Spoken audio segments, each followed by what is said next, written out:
course, we're going to take your questions. So, starting here with the COVID numbers, they continue to look good. We had a little uptick in the numbers the last 3 or 4 days, which of course is always concerning to us, but our numbers are still good. Yesterday, we reported 23 new cases in the city of St. Louis. That gives us an average of about 20 cases, 7-day average of 20 cases per day. And so those are good numbers. Those are numbers that we have not seen in a long time.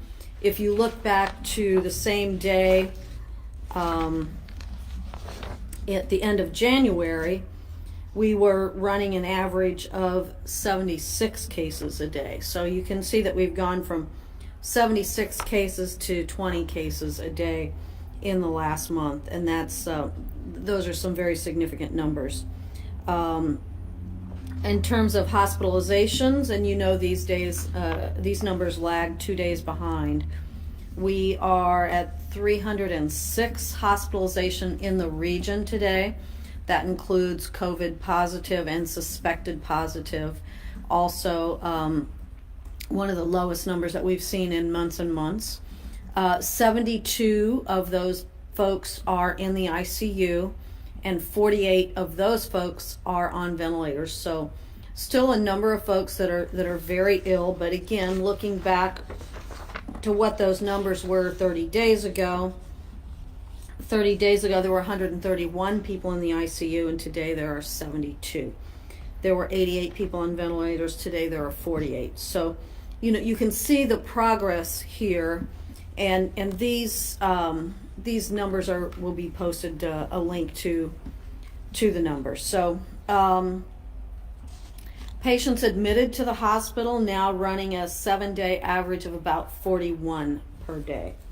So good numbers, attributable to, of course, the mitigation factors that we've done, which is mask wearing, social distancing, hand washing, and also the rollout of the vaccines. With regard to vaccines, we had a very successful event on Saturday at the Omega Center, which is at Goodfellow and Natural Bridge, roughly, and vaccinated around 1,500 people. Those invitations, it was an invitation-only event. All of the events are invitation-only. Invitation-only event, and we invited those folks who were on our registry from the zip codes, the surrounding zip codes there in North St. Louis. Vaccinated a lot of people. The vast majority of the folks who showed up were over 65. We did have a few folks that were under 65 who had severe underlying health conditions. And so that was a successful event, and in 4 weeks we'll be back there again to give them their second shot.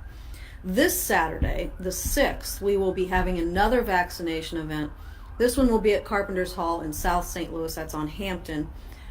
Tomorrow, sometime during the day tomorrow, invitations will be going out to individuals on our registration list who are in zip codes in South St. Louis, such as, I may have missed 63139, 63109, 116, 111, 118.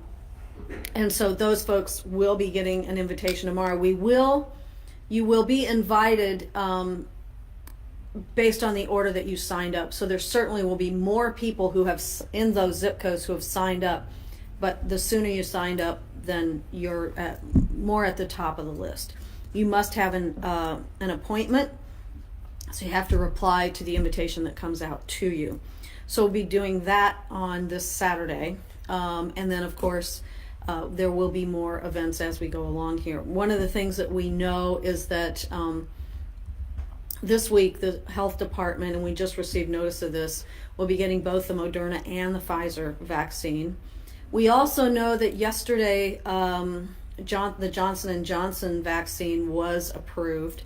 We expect to get some of that. We have a call this afternoon at 4 o'clock with Governor Parson, and we're hopeful to learn then how much, when, etc.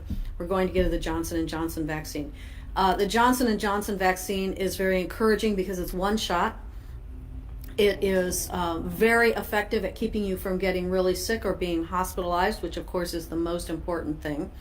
And we think it will be very convenient for a lot of people. We don't know how much we're going to have yet, but we expect to learn that later this afternoon or maybe tomorrow morning.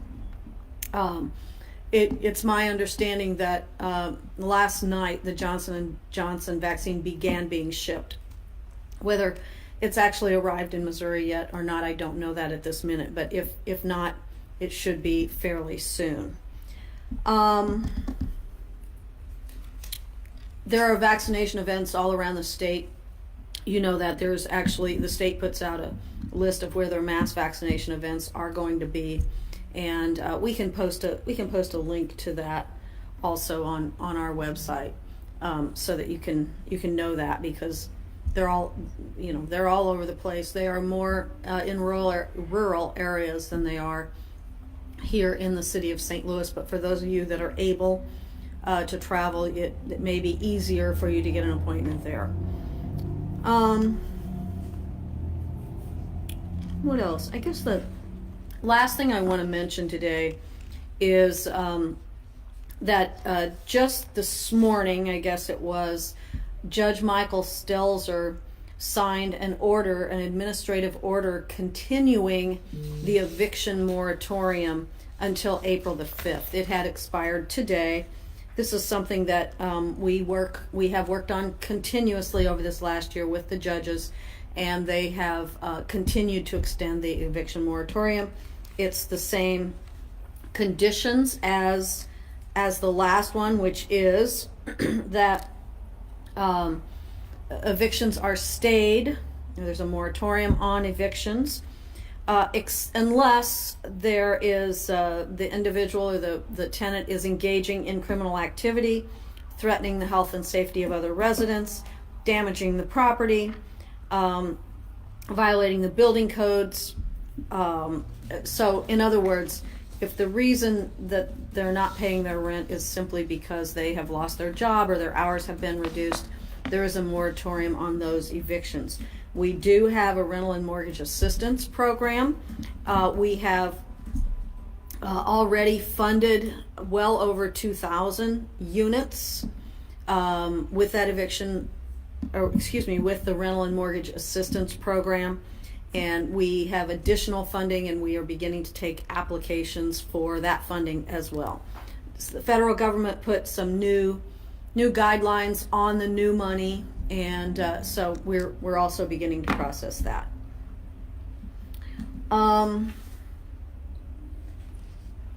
Some of you may know that today is COVID Memorial Day, and there were 152 mayors around the country who signed on to declaring this a COVID Memorial Day for the over 500,000 people who have lost their lives to COVID.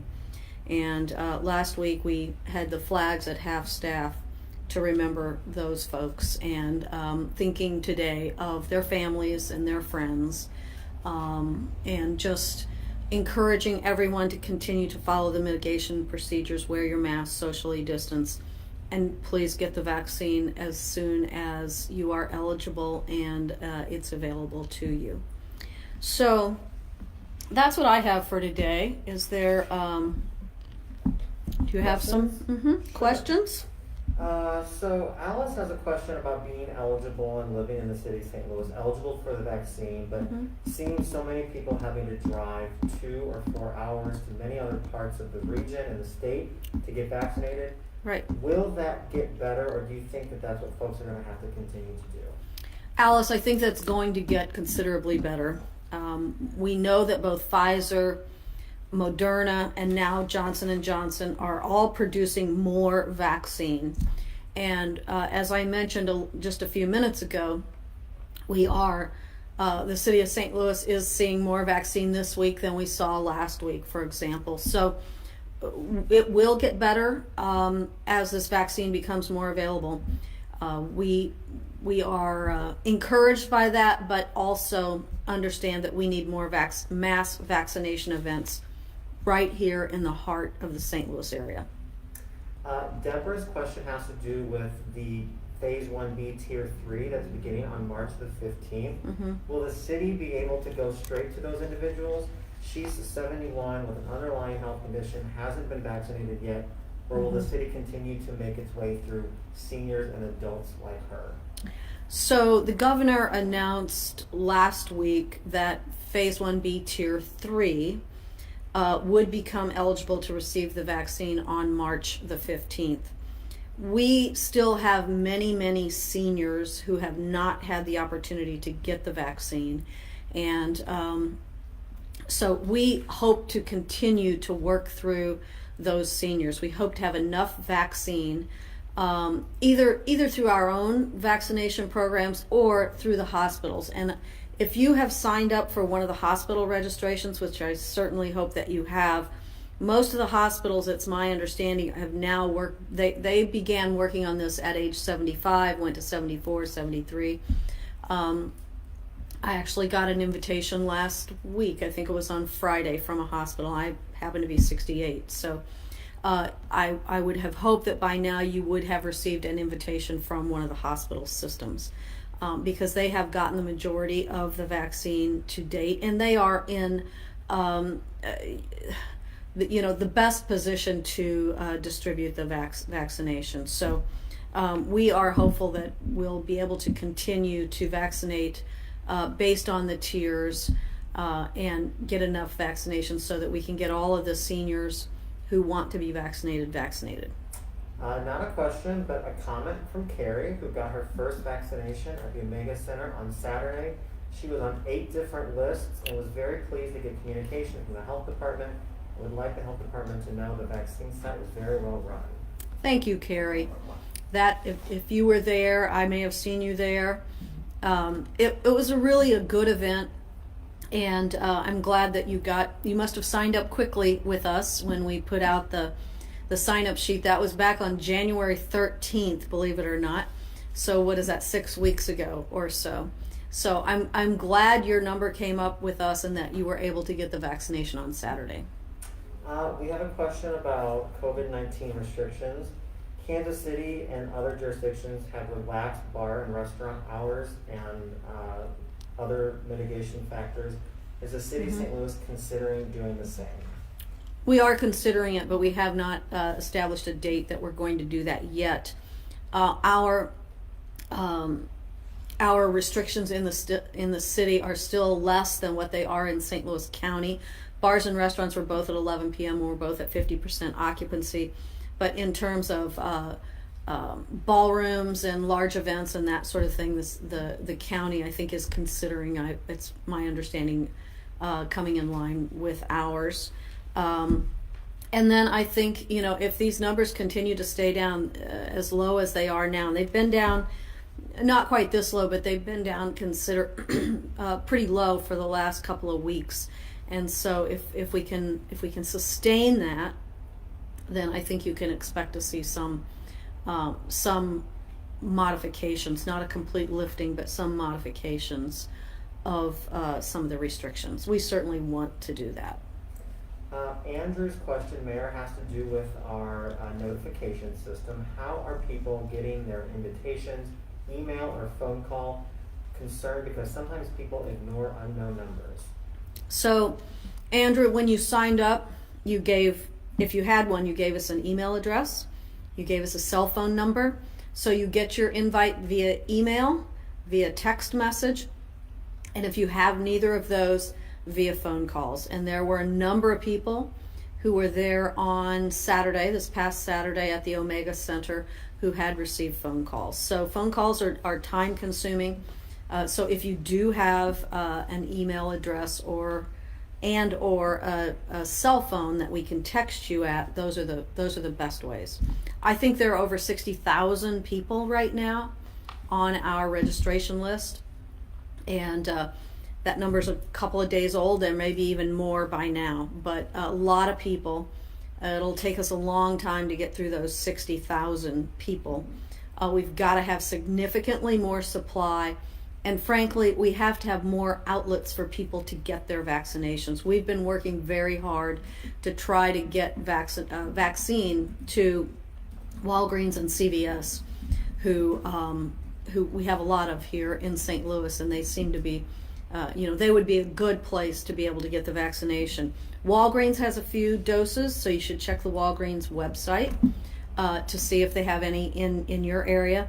The other thing is, don't forget to check Walmart. Walmart is a state designated vaccination location, so check with them as well, so that you can get signed up.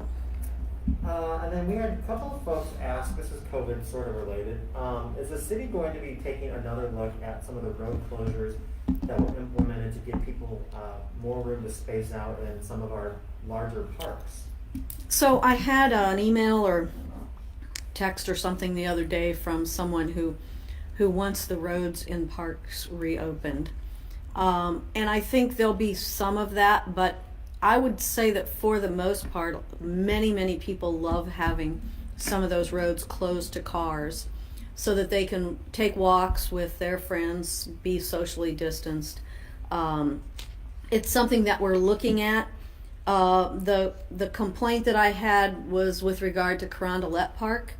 Most of the notes that I get with regard to Forest Park, people are in support of keeping those roads closed. So that's something that we'll be working with the alder people on, and trying to get a balance. But we do want, our parks are for people to walk, run, jog, ride their bikes, and so having some of these roads closed, we think, has been a good idea.